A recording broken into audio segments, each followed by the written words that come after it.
HIV is a virus that can infect humans, and when it does, sets up a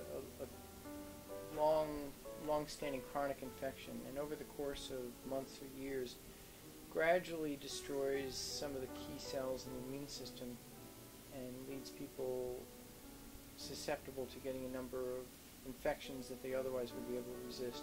If people are infected with HIV-1, they would develop AIDS within a couple of years to 10 years.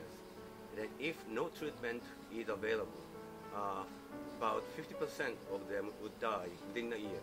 Early in the AIDS epidemic, the main people in this group were Sam Broder, Hiroki Mitsui, and myself.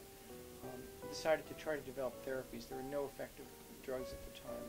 So we initiated the first clinical trial and treated 15 patients with AZT, at which we found evidence of the T cells going up. And then based on that, Burroughs took it, organized a randomized trial around the country at which it was shown conclusively that it worked, actually reduced the death rate from AIDS, and became the first drug approved.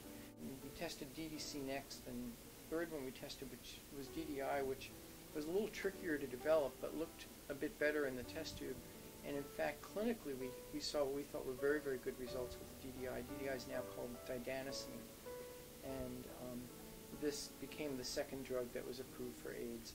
After AZT, DDI, and DDC were developed at the NCI, still HIV-1 was a formidable disease because HIV-1 developed resistance to those drugs.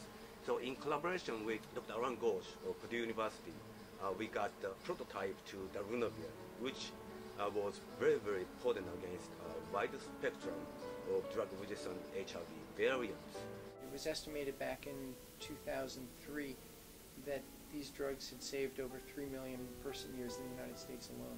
This environment has been wonderful for being able to move quickly when an epidemic came, and it's been very exciting to work since then as we're doing some of the other research on the AIDS malignancies.